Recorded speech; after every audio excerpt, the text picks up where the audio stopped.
నేనేమన్నా నిన్ను చంద్రుని విడదీయడానికి వచ్చానా? కలపటానికే వచ్చాను. దిగులు పడకు. నీకు మా అన్నయ్య కొడుకు తప్పకుండా పెళ్లి జరుగుతుంది. దీన్ని మీ నాన్న తలుచుకుని ఆపలేడు. లేదా ఆంటీ, మా నాన్న గురించి మీకు తెలీదు. నాకు తెలీదా? ఏం తెలుసు? 18 ఏళ్లుగా మీరు ఊళ్ళోనే లేరన్నారు. ఉండుంటే మన ఫ్యామిలీ ఫ్రెండ్స్ గానే ఉండేవాళ్ళం. ఈ పెళ్లి ఈజీగా జరుగుండేది.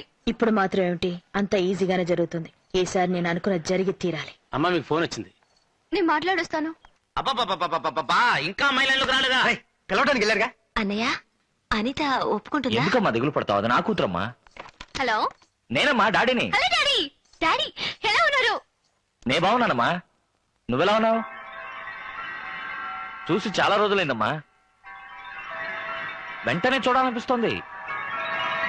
ఏం లేదు నాన్న, ఈ నెలతో నీ పరీక్షలు అయిపోతాయి కదా, నీకు వెంటనే పెళ్లి చేసి చూడాలని నేను ఆశపడుతున్నాను. మీ అమ్మ ఆశపడుతుంది. బంగారాయ్ కొట్టవండి. పెళ్లి కొడుకు ఎవరో తెలుసా? ఇంకెవరో కాదు, నీ అత్తయ్య కొడుకే. నీకు వాడికి పెళ్లి చేసి చూడాలని అందరం ముచ్చటపడుతున్నాం. ఏమైనా మనోడు సాంప్రదాయ ప్రకారం పిల్లాడి ఇష్టపడితేనేగా పెళ్లి. అందుకే నీ ఉద్దేశం తెలుసుకుందామని ఫోన్ చేశాను. ఏమంటావు? ఏంటి ఆలోచిస్తున్నావు?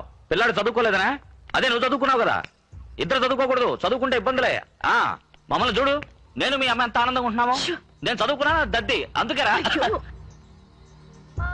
ఇప్పుడేంటి, పరీక్షలు పూర్తవగానే నీకు పెళ్లి చేసామా? ఇప్పుడు మీ నాన్నతో సరే నుంచి. ఎందుకు? ఏంటి లైన్ కట్ అయిందా? లైట్లన్నీ వెలుగుతున్నాయే. అదేమన్నా కరెంటారా? ఫోన్ రా. ఆ తర్వాత చెప్తాను. అలాగే అను. అలాగే. సెకండ్ ఒప్పుకుందా? చెప్పు. వెంటనే పెళ్లి ఏర్పాట్లు చేయమంటావా? అయ్యో పెళ్లి అంతా మీ ఇష్టం డాడీ అని చెప్పు. ఎలా చెప్పు? నేను చెప్తున్నానుగా, చెప్పు. అలాగే డాడీ, మీ ఇష్టం. అయ్యో నా డార్లింగ్.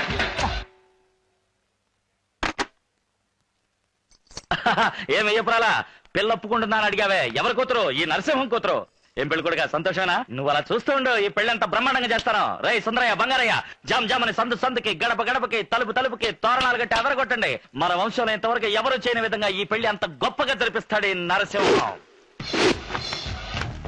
నువ్వు ప్రాణానికి ప్రాణంగా ప్రేమించిన చంద్రుడు నీకు కావాలి. మీ ఊళ్ళో మీ అమ్మా నాన్నల ఆశీర్వాదంతో నీ పెళ్లి జరగాలని నువ్వు కోరుకుంటున్నావా? అయితే నేను చెప్పినట్టు చెయ్యి.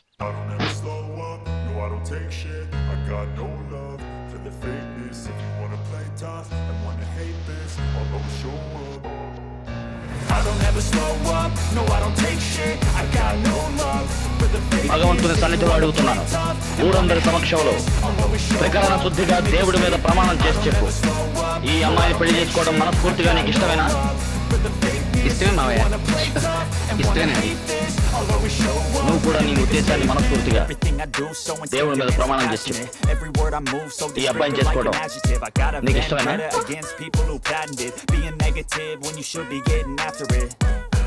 చెప్పమ్మా. ఇష్టం లేదండి.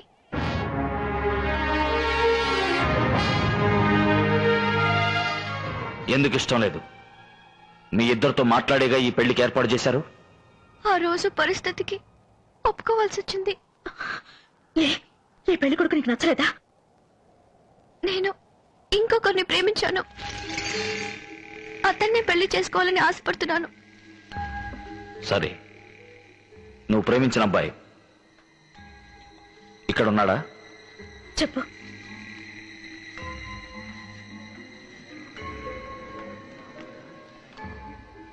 ఏమా, ఈ అమ్మాయే నీ కోడలు కావాలని నువ్వు ఆశపడుతున్నావా? అటువంటిదేం లేదన్నయ్యా. నీకు బియ్యపురాలు అవ్వాలని ఆశపడుతున్నాను. నీ మెళ్ళో ఉన్న పూలమాలు తీసి నీ చెల్లెల మెళ్ళో వెయ్యి. వెయ్యి. ఈ అమ్మాయిని పెళ్లి చేసుకోవడం నీకు ఇష్టమేనా? నాకు ఇష్టమేనండి. నీకమ్మా? ఎవరికి భయపడకుండా నీ మనసులో ఉన్నది చెప్పు.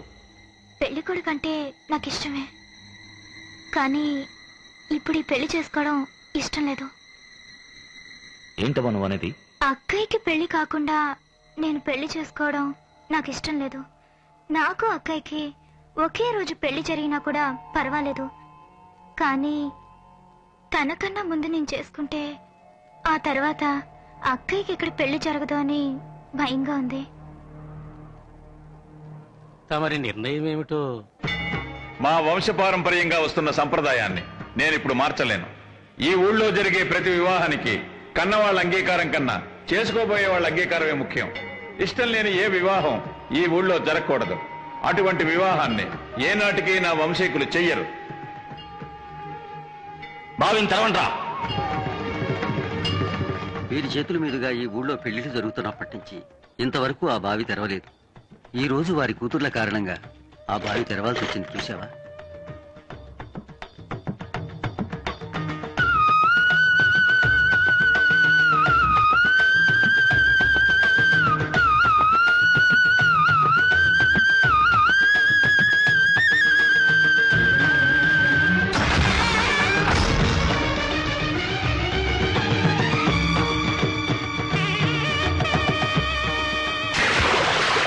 ఈ ఊరి కట్టుబాటు ఏమిటో మీకు తెలుసు కదా.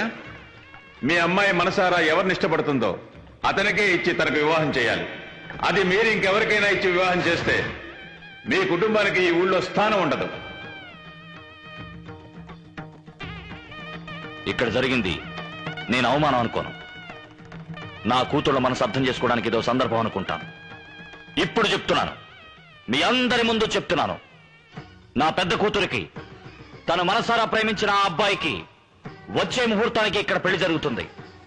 అదే ముహూర్తానికి నా రెండో కూతురికి నా చెల్లెలి కొడుక్కి ఇక్కడే పెళ్లి జరుగుతుంది. ఒకవేళ జరగకపోతే ఈ నరసింహం ఊపిరి ఆగిపోతుంది. ఇది ఆ భగవంతుడి మీద ఆన.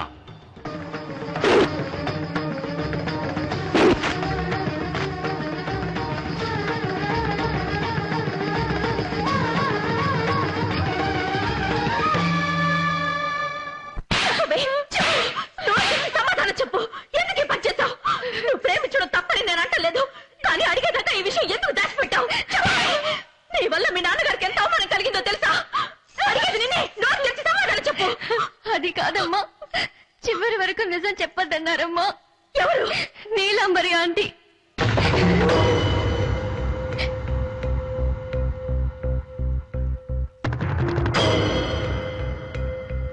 నీలాంబరికి నీ పెళ్లికి ఏమిటి సంబంధం? వాళ్ళ అన్నగారు అబ్బాయినే నాన్న నేను ప్రేమించింది. ఈ సంగతి ముందెందుకు చెప్పలేదు? అలా చెప్తే మీ నాన్న ఈ పెళ్లికి ఒప్పుకోరు. ఊరి మధ్యలో ఆ భగవంతుడి సన్నిధిలో ఈ అభిప్రాయాన్ని చెప్తే ఎవరు దాన్ని ఆపలేరు. నువ్వు ప్రేమించిన వాడికేచి పెళ్లి చేస్తారని నీలాంబరి ఆంటీనేమో చెప్పింది. వాళ్ళ అన్నయ్య కొడుకుని పెళ్లికి తీసుకొస్తానని చెప్పి చివరి దాకా రానే లేదమ్మా. ఇలా రామ్మా. పిలుస్తున్నారుగా, వెళ్ళు.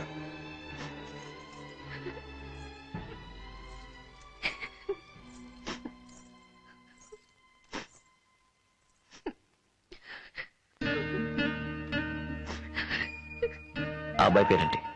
చంద్రు. ఎలా పరిచయం? ఒకే కాలేజ్ లో చదువుకుంటున్నా. ఆ అబ్బాయి నిన్ను ప్రేమిస్తున్నాడా? అవును నాన్న. ఎలా చెప్తున్నావు? నేను మీ కూతుర్ని. అంత తేలిగా ఎవరి దగ్గర మోసపోను. నన్ను క్షమించండి నాన్న. ప్రేమించేటప్పుడు కన్నవాళ్ళని మర్చిపోతారు, ప్రేమించాక మిమ్మల్ని మర్చిపోతారు. పెళ్ళైన తర్వాత ప్రేమని మర్చిపోకండి.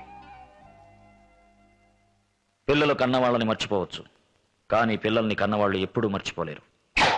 తీరాబండి.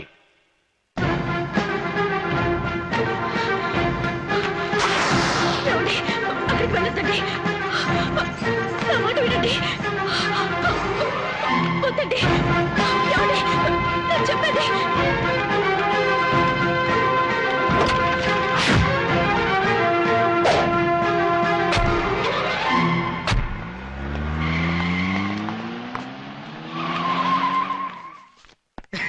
ఏండి మన నరసింహ గారు వచ్చారండి. ఎవరు? అదేనండి, వీరుడు ధీరుడు సూర్యుడు మన నరసింహ గారు. ఈ వయసులో కూడా అట్టా ఉన్నారు తెలుసా అండి. అప్పుడు చూసినట్టే ఉన్నారు అనుకోండి. తమరు కూడా అట్టాగే ఉన్నారు అనుకోండి. లోపలికి రమ్మని. అట్టాగానండి. ఎట్టండి?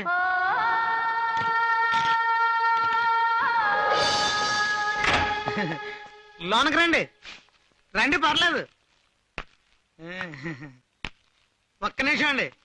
చాలా సంవత్సరాలు బట్టి అడుగుతున్నా అండి, ఈ పాము పుట్ల చేయటారు కరవలేదండి? కరిచింది. కరిస్తే విషం ఎక్కుద్ది కదండి మరి. ఈ ఒంటికి ఏ పాము విషం ఎక్కదు. పెద్ద పాము ఒకటి రాబోతుంది, మరి చూసుకోండి.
శృంగార వీర, అందరికీ నువ్వంటే ఎందుకు ఇష్టమో తెలుసా? వయసైనా నీ స్టైలు అందం ఇంకా నిన్ను వదిలిపోలే. Thank you. పుట్టుకతో వచ్చింది ఎన్నటికీ పోదు.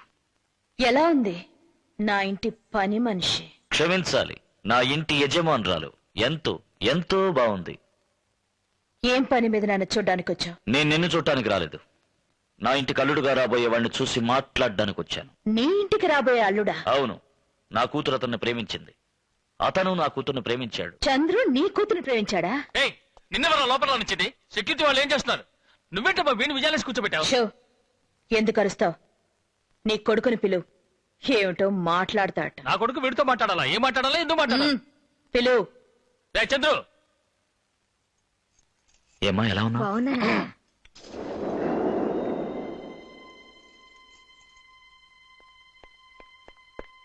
డాడీ పిలిచారా?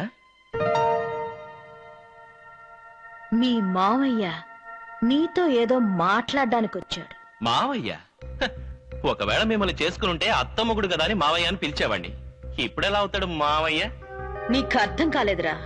ఆయన కూతుర్ని నీకు కట్టబెట్టి నీకు మావగారు అవ్వాలనుకుంటున్నాడు. అందుకు వాళ్ళమ్మాయికి అదృష్టం ఉండాలి. ఆయన ఇప్పుడు అన్నాడు, నువ్వు ఆయన కూతురు ఒకరినొకరు ప్రేమించుకుంటున్నారట. కాలేజీలో చాలా మంది నన్ను ప్రేమిస్తున్నారు, కానీ నేను ప్రేమించాలిగా. ఒకవేళ వాళ్ళ అమ్మాయి అంతగా నన్ను ప్రేమిస్తే ఇంటికి రమ్మని చెప్పండి, ఉంచుకుంటాను పని మనిషిగా.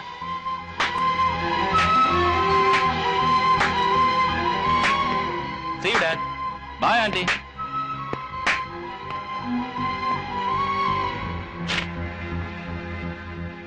వివాహ పత్రిక నీకే, తీసుకో. వివాహం ఎవరికో తెలుసా? ఇప్పుడు వెళ్ళాడే నా కొడుకు, వాడికి.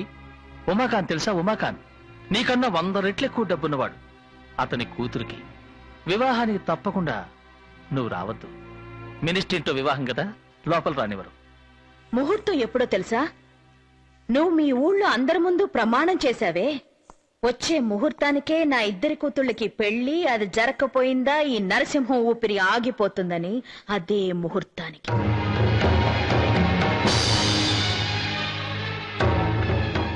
ఇప్పుడు తలదించుకున్నావే, జ్ఞాపకం ఉందా? నా పెళ్లి ఆపినప్పుడు మా నాన్న కూడా ఇలాగే తలదించుకున్నాడు, తన కూతుర్ని తలుచుకుని. ఇచ్చిన మాట నిలబెట్టుకోలేకపోయి అవమానపడ్డా మా నాన్న ఊరేసుకున్నాడే. అదే విధంగా ఊరందరి ముందు చేసిన ప్రమాణం కాపాడుకోలేకపోయి అవమానపడి నువ్వే ఊరేసుకోవాలి. అది చూసి నేను సంతోషపడాలి. అప్పుడే మా నాన్న ఆత్మ శాంతిస్తుంది. మనసారా ప్రేమించిన వాడు దక్కకుండా నేను ఎలా తల్లడిల్లానో అదే విధంగా మనసారా ప్రేమించిన వాడు దక్కలేదని నీ కూతురు కూడా జీవితాంతం తల్లడిల్లాలి. నా ఇంటి పని మనిషి, నా జీవితం నాశనం చేసిన నీ ఇంటి యజమాని తన కూతురి జీవితం ఇలా పాడైందే అని తలుచుకొని క్షణ క్షణం కుళ్ళి కుళ్ళి చావాలి. అదే 18 సంవత్సరాలుగా ఒకే గదిలో అనుభవించిన అజ్ఞాతవాసం తర్వాత ఈ నీలాంబరికి జరగబోయే పట్టాభిషేకం.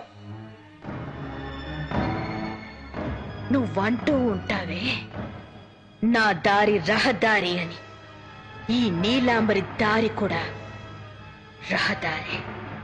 ఇక మీదట నీ ఆటలు నా దగ్గర సాగవు. అబ్బా అబ్బా అబ్బా, ఏం ప్లానింగ్, ఏం ప్లానింగ్. నువ్వు గనక రాజకీయాల్లోకి వస్తే తర్వాత అందరూ నీ దారిలో నడవాల్సిందే అనుకో. కావాలంటే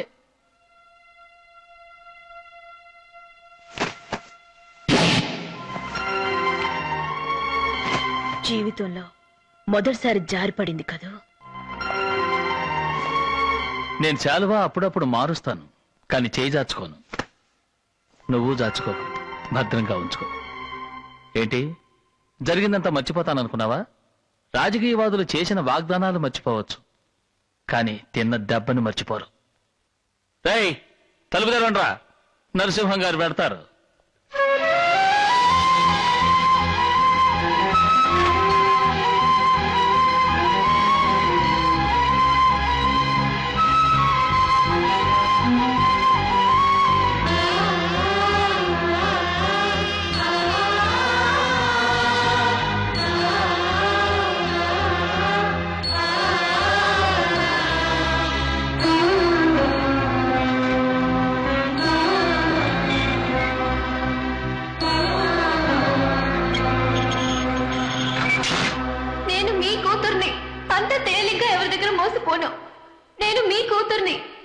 తేలిగ్గా ఎవరి దగ్గర మోసపోను.